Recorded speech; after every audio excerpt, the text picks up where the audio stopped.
दोस्तों, वैसे तो आपने आज तक जितनी भी फिल्में देखी होंगी, उन फिल्मों में कोई ना कोई डॉन या माफिया तो होता ही है, जिनका काम होता है लोगों को सताना, उनको मारना पीटना, उनसे फिरौती मांगना या फिर उन्हें जान से मार देना, जिनको देखने के बाद उनसे नफरत सी हो जाती है। लेकिन आज के इस वीडियो में हम आपको जिस डॉन या गैंगस्टर के बारे में बताने वाले हैं, वो फिल्मों में नहीं बल्कि रियल लाइफ में खूंखार गैंगस्टर हैं। इस वीडियो में हम आपको सपनों की नगरी मुंबई के 10 सबसे खूंखार और खतरनाक गैंगस्टर्स के बारे में बताएंगे, जिनकी कहानी और कारनामे सुन के आपकी रूह कांप जाएगी और लास्ट वाले कारनामे जानकर तो आप बोलोगे, अरे बाप रे, इतना खतरनाक गैंगस्टर। तो चलिए देर ना करते हुए वीडियो को अब शुरू करते हैं। प्लीज आप इस वीडियो को अंत तक देखिएगा। नंबर 10, वीरप्पन। दोस्तों, आपको बता दें कि 17 साल की छोटी उम्र में जहां बच्चे अपनी कॉपी किताब लेकर अपने करियर पर फोकस कर रहे होते हैं, उस उम्र में ये जंगल में हाथियों का शिकार करने लगा। इनके नाम का खौफ सिर्फ मुंबई और तमिलनाडु ही नहीं बल्कि कर्नाटक और केरल में भी था, और ये चंदन की तस्करी के लिए भी काफी मशहूर था। जन्म 18 जनवरी 1952 को हुआ। सैकड़ों लोगों को मारने और करीब 2000 हाथियों की हत्या करने का इस पर आरोप था। बताया जाता है कि एक बार एक वन अधिकारी ने इनको पकड़ लिया, लेकिन ये किसी तरीके से वहां भागने में सफल हुए। लेकिन कुछ दिन बाद उस वन अधिकारी को पकड़कर इन्होंने गला काटकर उसकी हत्या कर दी। इन्होंने कई सारे पुलिसकर्मियों और वन अधिकारियों को मौत के घाट उतार दिया था। इस बात से परेशान होकर जयललिता सरकार ने एक फोर्स बनाई, जिसमें इनको जिंदा या मुर्दा पकड़ने की लक्ष्य रखा गया। इस काम के लिए सरकार ने विजय कुमार को चुना। इससे पहले भी सरकार इनको पकड़ने के लिए करोड़ों रुपए खर्च कर चुकी थी। विजय कुमार को मुखबिरों से पता चला कि वीरप्पन अपनी आंख के इलाज के लिए जंगल से बाहर निकलने वाले हैं। तभी इन्हें अक्टूबर 2004 में एनकाउंटर में मार दिया गया। जब तक ये जिंदा थे तब तक पुलिस और आम आदमियों के नाक में दम इन्होंने किया। इसका नाम सुनते ही सब अपने घर के अंदर चले जाते थे। इसके नाम का खौफ पूरी मुंबई के साथ साथ तमिलनाडु, केरल और कर्नाटक तक था। नंबर 9, अरुण गवली। दोस्तों, लोगों की हमेशा से यही सोच रही है कि मजदूर का बेटा मजदूर और एक अधिकारी का बेटा अधिकारी होगा, लेकिन अरुण गवली ने इस बात को बिल्कुल झूठा साबित कर दिया। इनके पिता एक दिहाड़ी मजदूर थे, लेकिन अरुण गवली एक कुख्यात डॉन बना, जिसकी दहशत मुंबई के अलावा भी कई इलाकों में थी। इसका जन्म 17 जुलाई 1955 में को महाराष्ट्र में हुआ था। आपको बता दें कि जब दाऊद इब्राहिम ने मुंबई छोड़ दी, उस समय मुंबई पर सिर्फ 2 लोगों का राज था, अरुण गवली और अमर नाइक। लेकिन अमर नाइक को पुलिस एनकाउंटर में मार दिया गया, जिसके बाद अख्खा मुंबई पर इसका राज चलने लगा। इनको डैडी के नाम से भी जाना जाता था। लोगों को मारना, सुपारी लेना और तस्करी जैसे बहुत से काले धंधे इसके थे, लेकिन उसके चलते इनके कई दुश्मन भी बन गए।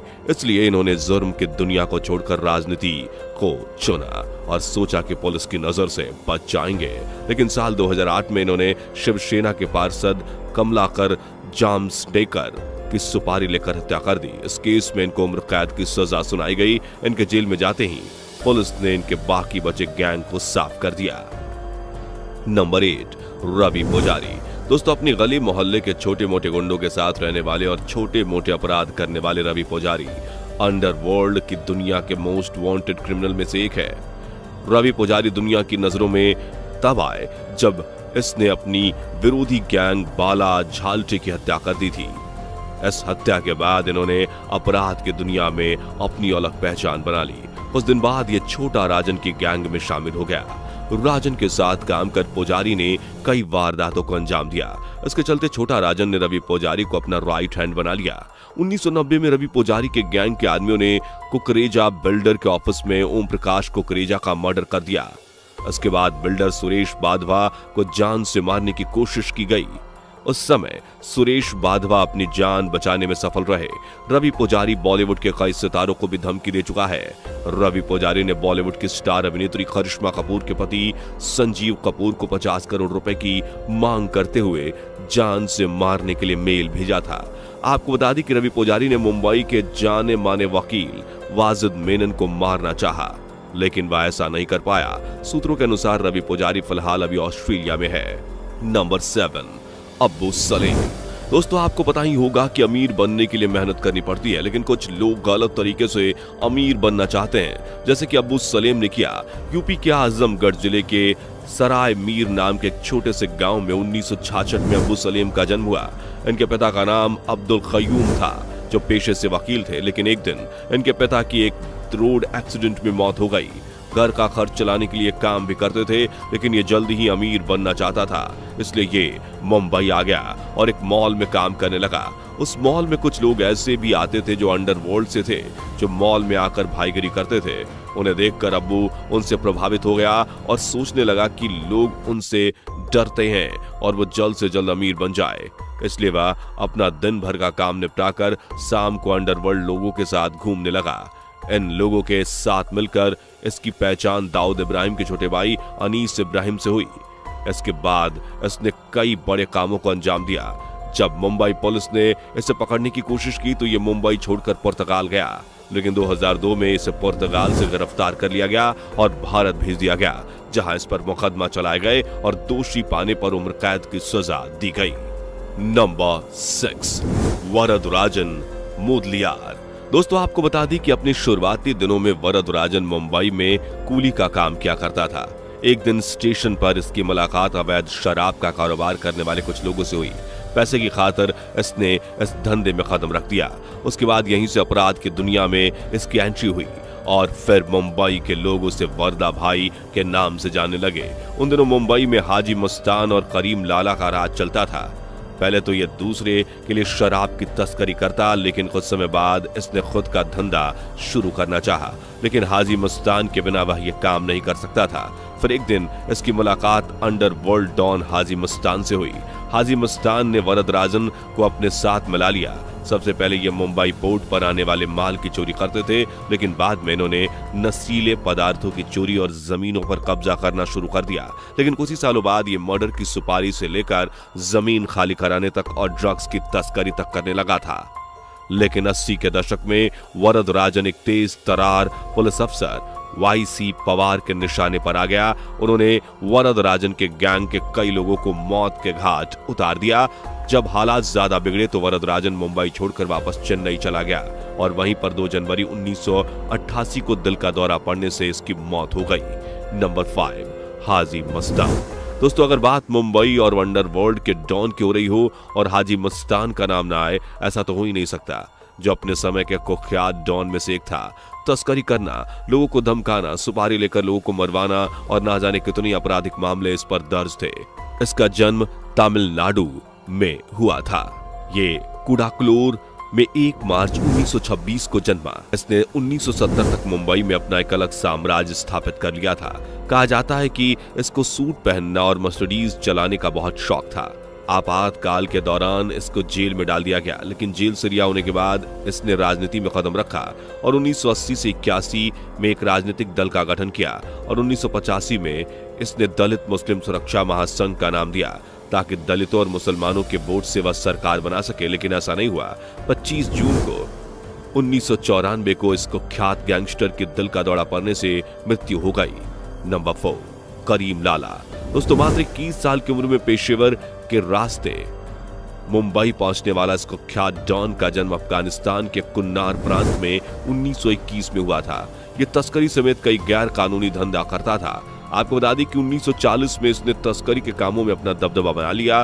उसके बाद इसने जुए और दारू के अड्डे भी खोल दिए। कहा जाता है कि मुंबई में करीम लाला, वरदराजन, मुदलियार और हाजी मस्तान के इलाके बटे हुए थे, जिसकी वजह से तीनों के बीच कभी खून खराबा नहीं होता था। लेकिन इस खूंखार डॉन का निधन अफगानिस्तान के कुन्नार प्रांत में 2011 में हो गया।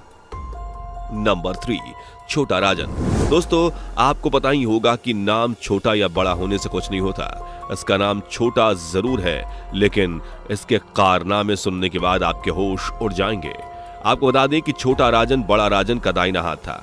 साल 1982 में अब्दुल कुंज नाम के एक आदमी ने बड़ा राजन की हत्या कर दी। तब इसने अब्दुल के हत्यारों को जान से मारने की कसम खाई। अब्दुल कुंजू को छोटा राजन का इतना खौफ था कि उसने 1 साल बाद 9 अक्टूबर 1983 को पुलिस थाने में सरेंडर कर दिया।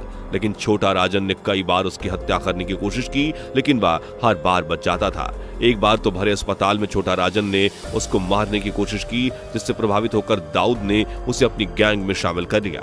1984 तक छोटा राजन दाऊद का खास बन गया। इसी दौरान छोटा राजन को पता चला कि अब्दुल को खेल के मैदान में देखा गया है, तो छोटा राजन वहां पहुंचा और अब्दुल को गोली मारकर मौत के घाट उतार दिया।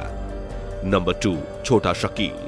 दोस्तों, छोटा शकील को अंडरवर्ल्ड डॉन दाऊद इब्राहिम का दायां हाथ कहा जाता है। मुंबई बम धमाकों में भी यही शामिल था। यह दक्षिणी मुंबई के नागपाड़ा में रहता था। इसका असली नाम मोहम्मद शकील बाबू शेख था। अपराध की दुनिया में कदम रखने से पहले ये एक ट्रैवल एजेंसी चलाता था।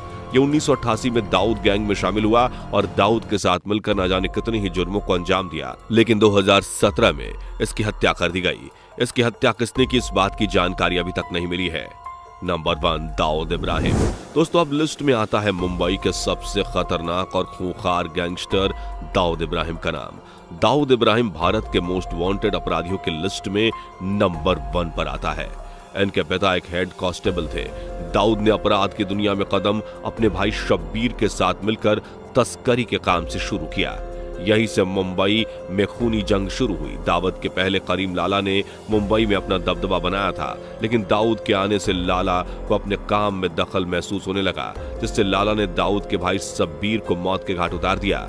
उसके बाद तो बौखला कर दाऊद ने लाला के भाई सलीम की हत्या करवा दी। भाई की मौत से करीम लाला पूरी तरह से टूट गया, जिसके बाद उसने दाऊद से दोस्ती कर ली और जुर्म की दुनिया को छोड़कर वो वापस चला गया। करीम लाला के साथ मुंबई अंडरवर्ल्ड का पहला डॉन हाजी मस्तान और वरदराजन ने भी 1980 में अपराध की दुनिया को अलविदा कह दिया।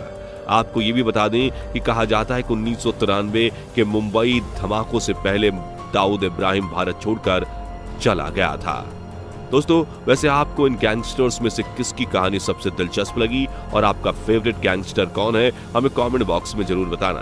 अगर कोई मोस्ट वांटेड क्रिमिनल इस लिस्ट से छूट गया हो तो उसका नाम कमेंट करना, ताकि जब इसका दूसरा पार्ट बनाऊं तो उनका नाम शामिल कर पाऊं। वैसे आपको हमारा ये वीडियो अच्छा लगा हो तो प्लीज वीडियो को लाइक और चैनल को सब्सक्राइब जरूर कीजिएगा। फिर मिलते हैं एक और नई वीडियो के साथ। तब तक के लिए आप अपना ख्याल रखिए। Bye bye.